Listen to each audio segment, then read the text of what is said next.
Now, meantime, the big, beautiful bill that's trying to make its way through the Senate this week is creating some rather odd bedfellows, like the president, who posted a tweet from Senator Elizabeth Warren on Truth Social about an hour ago, and in a rare occurrence saying he agreed with her that the debt limit should be, quote, entirely scrapped, and echoing her call to pass a bipartisan bill to get rid of it. It comes as the Congressional Budget Office crunched the latest numbers and found that this new package will add a little less to the national debt than previously thought, about $2.4 trillion over the next 10 years. That compares with the previous estimate of nearly $4 trillion. Joining us to discuss that and to dig into what the recent data means for the Fed is Kathy Bostjancic. She's chief economist at Nationwide Mutual.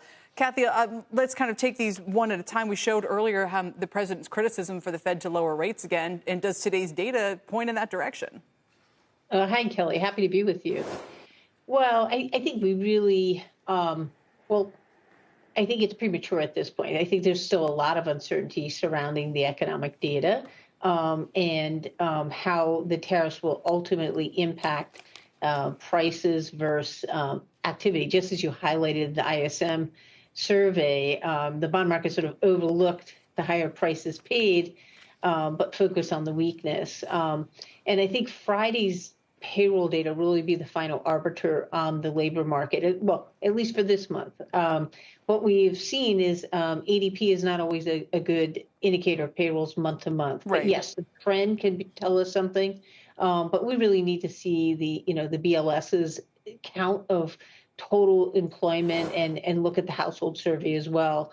Because it's surprising on the upside, we saw the JOLTS data for now that was lagging, it was April, True. but it showed job openings actually increased. So we need a little more clarity here. Kathy, do you have any concern about the quality of the data? The Journal and I think a few other places have been reporting on this, that, and we saw these revisions and there were some questions about whether NOAA is fully staffed and all of that. Do you think, at a moment when we're parsing over every 1,000 payrolls one way or the other to figure out the Fed's next move, do you have any concerns about that?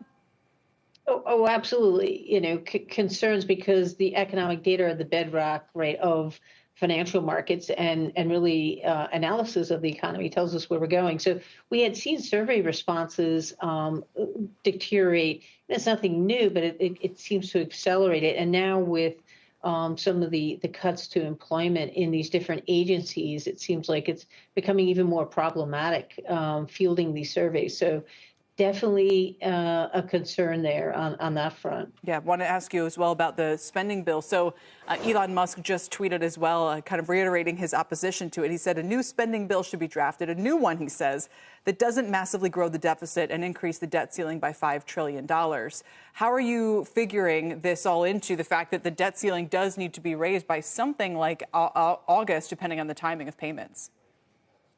Yeah, I think we have to be careful not to conflate the two. The debt ceiling limit is really a reflection of past debt and past spending, where, with the budget, what they're debating now will really tell us about the deficit and debt going forward. So, I